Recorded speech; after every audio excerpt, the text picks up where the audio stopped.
Hola a todo el mundo. A ver, el pasado simple en inglés a veces nos da un poquito de guerra, ¿verdad? Sobre todo con los verbos regulares y cómo se escriben.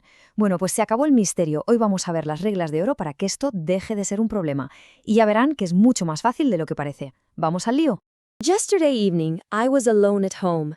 When I was in the living room, I listened to someone in the garden. I was scared, but I walked to the window to check who the person was. It was really dark, but I could see a tall man dancing. I was more worried and called the police. When they got home and turned the lights of the garden on, it was the banana tree my mom planted last year. ¿Qué tal la historia? Aparte del susto, que fue bueno, lo más interesante es que nos ha dejado las pistas para resolver nuestro propio misterio. Fijaos en estos verbos: listened, walked, called, planted. ¿Qué tienen en común? Exacto, todos terminan en ed. Son verbos regulares en pasado. Y hoy vamos a desvelar las 4 reglas clave para formarlos a la perfección. Muy bien, pues vamos a por la primera regla. Esta es, digamos, la regla maestra, la más importante, porque es la que vamos a usar la mayoría de las veces. Es nuestra regla general.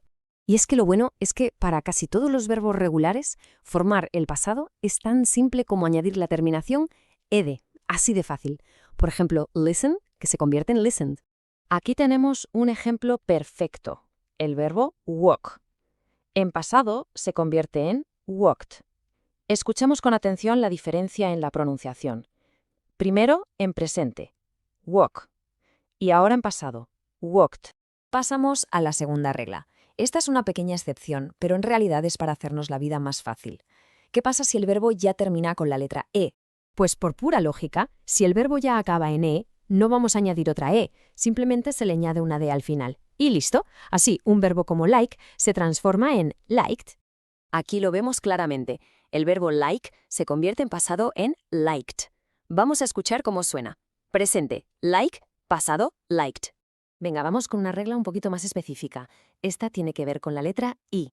Pero ojo, solo se aplica cuando esa i final va justo después de una consonante.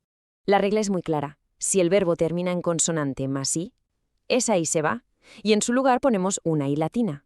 Y después, como siempre, añadimos ed. El ejemplo clásico que todo el mundo conoce es study, que se convierte en studied.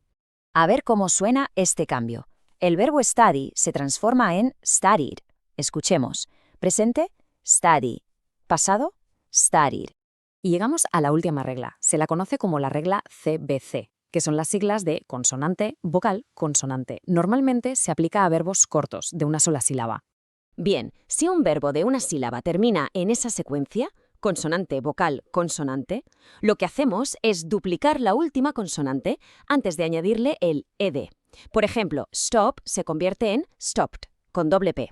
Pero atención, hay una pequeña excepción. Esta regla no se aplica si la última consonante es una X, una W o una Y. Vamos a escuchar el ejemplo para que se nos quede grabado. El verbo stop, con su doble P en pasado, suena así, stopped. De nuevo, stop y stopped.